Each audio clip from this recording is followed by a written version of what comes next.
First you get a name, then you get a number, then you get some missing in the front seat of the Hummer, then you get some missing in the front seat of the Hummer. I don't know why that song came. What's good, tube? Gonna get right into the top. Just gonna get right into the topic because I keep forgetting because I got a lot of music on my phone, like from SoundCloud and Spotify. Some people will be like, "Damn, bro, you still use SoundCloud? Why they still have it, yeah?"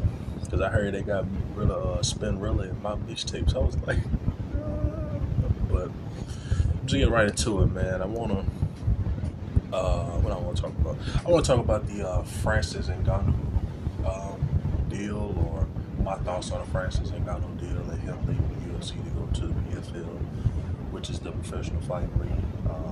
I was just talking to somebody, salute to her. I'll name drop, I don't care. What's her Instagram name? Big Daddy Momo? Or yeah, Momo, I think. I was talking to her, and we talked about it. And like I said, man, and regardless of if anyone agrees with my opinion or not, or if we share a similar opinion or not, I respect it, man. It was a great conversation. I felt like Francis, in my opinion, made the right move just for the simple fact of, fighting John Jones. And I think a lot of UFC fans, they think like, oh man, he should have fought John Jones if it was me. Well, respectfully, it's not you. You know what I'm saying? That's not to discredit anybody and what they do for a living, but me being or putting myself in Francis's position, he did beat Cyril Gane. He had a successful title defense against him. Like I said, Francis is getting older. I know they say, the heavyweight division, as you age, you can still be in your later 30s going into your 40s, in the heavyweight division, because, let's just be honest, bro. It's really not that much skill required to be in the heavyweight division. I'm not undercutting Francis Ngannou. That's all I'm doing, because I think Francis has gotten a lot better over the years. But yeah, man, with that being said, I don't think Francis made the wrong move. He bet on himself. He not only, got a lucrative deal, he looked out for his opponents as well too. Because if I remember correctly, I think his opponents get like $2 million for fighting him. I don't see the UFC doing that. You know what I'm saying? And I'm not here to down talk the UFC, because I do like the UFC. But I just understand the business side of it. You know what I'm saying? Because I know a lot of fight fans, they look at it like, oh man, you have to fight John Jones, you gotta take that fight. Yeah, it's a big fight, but if I remember the ramifications of the UFC deal, like he would have got probably 8 million plus pay-per-view buys and things like that. And I ain't gonna lie, they definitely would have did a lot of pay-per-view buys. That they would have done. You know what I'm saying? But I just think, man, in my opinion, hold up, let me take that back. And I think also too, if you would have lost, you would have got like $1 million. So you go from 8 million to potentially 1 million. You lose. That's a $7 million loss potentially. You know what I'm saying? Of course, not counting pay-per-view buys and things like that. So you're really looking at, on the surface level, you're really looking at like a $7 million loss. You know what I'm saying? So I understand it. It's a 2-fight deal, and Francis still wants to box as well. Hopefully this phone will cut me up. I'm gonna try to make it as fast as possible, but Francis also wants to box as well too, because his dream is always to be a boxing heavyweight champion of the world, and I respect it. I know he's still talking about the Tyson Fury fight. Me knowing fighters, well, y'all know how I am when it comes to MMA and boxing. I don't see the Tyson Fury fight happening, just for the simple fact of how Tyson Fury is when it comes to making fights, because even heavyweight boxers have a hard time making a fight with Tyson Fury, let alone, Francis Ngannou trying to do this hybrid fight with Tyson Fury. You know what I'm saying? The Deontay Wilder thing, it's possible. I don't necessarily see that happening either. Would I like to see it? Yeah, I would, because I want to see Francis get it back, because I like Francis' story. I like Francis as a fighter. He's very marketable. He does have the potential to be a international superstar, in my opinion. Like I said, he's a heavyweight champ. His story, a lot of people gravitate towards his story. And I mean, he defied all odds. So just from that standpoint, and then if you kind of do it, well, hold on, let me rephrase that. And then if they were to do it, I know they're talking about Africa, which is Francis is from Cameroon. So I mean, the potential is there, man. But people just have to understand the business side of things more and look at it from that person's point of view. Because to us, I mean, shit, you give me $4 million right now. I mean, bro, I think the average person would take any amount of money to fight John Jones. You know what I'm saying? But you gotta look at it. I'm like, yeah, John Jones is arguably, in a lot of people's mind, including myself, the GOAT MMA fighter.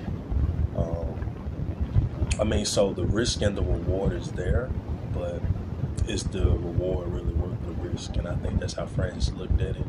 And I mean, objectively speaking, John Jones does have a habit of, as we've seen, and I gotta objectively say this, you know what I'm saying, because I'm not one of these biased people. I am objective. John Jones does have a habit of letting big fights fail, or letting the big fight slip through the cracks, just like when he was supposed to fight DC the first time.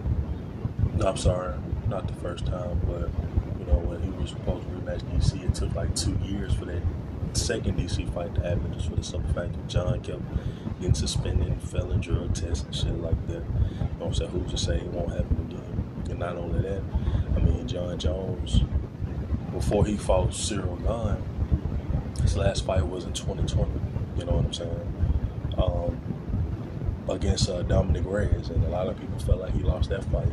Me personally, I feel like John didn't lose the fight. Going back watching it, just for the simple fact of, people always talk about when they see a fighter doing this and shit, just swinging wild, they think like he's connecting. But if you go back and watch the fight, particularly the second round when they were in the clinch a lot, Dominic Reyes was missing, bro. You know what I'm saying? That's not to take away from Dominic, but he lost that fight. John to go. But yeah, man. So yeah, man. I just think that he took 3 years, and a lot of people say John took 3 years off to get used to the weight, but I'm like, bro, John is naturally a heavyweight. I don't know why people. And see, that's the thing, bro. Okay. I do think you do have to. When you're fighting, bro, let's be honest. I've said this on podcast episodes before. When these fighters cut weight, they don't necessarily fight at that weight. So I'm gonna use John Jones for an example. Since, matter of fact, well, yeah, I'm gonna use John Jones as an example. So he fights in the light heavyweight. Well, he used to fight in the light heavyweight division. And for those that don't know, that's a 205-pound division. So sometimes he come in at 204.5, 205. That's a championship fight weight, 205. But you can be like 204.5. That's perfect. Because they round up. So yeah, man, I just think that what was I about to say? Yeah, so fight night.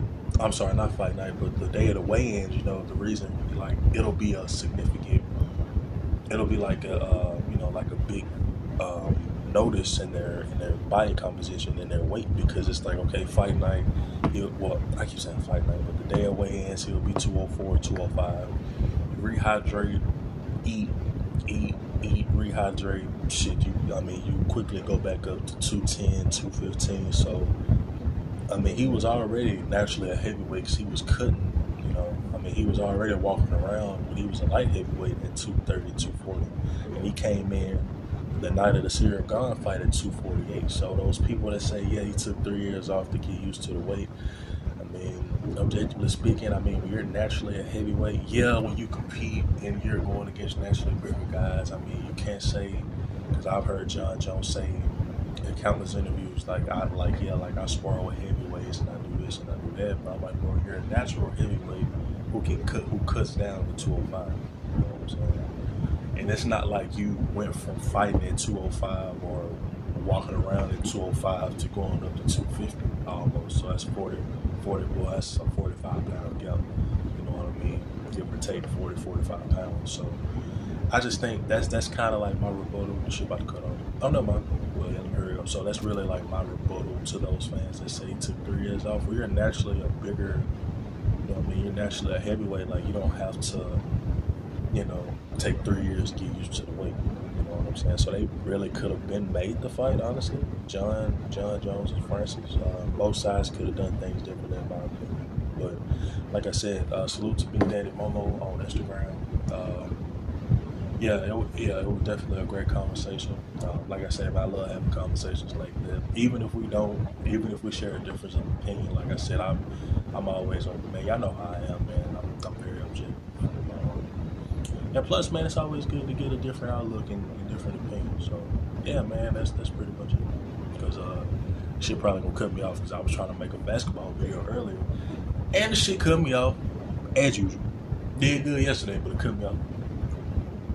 Cut me off today, so I'm still recording. I thought it cut me off. My bad. Yeah, my bad. I got a text message, but good old alkaline water. But yeah, man, like I was saying, yeah, it's always good to get a different opinion. I'm gonna try to make that basketball video I made earlier. I messed up and deleted it. Well, I had to click some storage on this phone. But yeah, man, that's the video, man. Salute to both Francis and John. I wish them both the best going forward.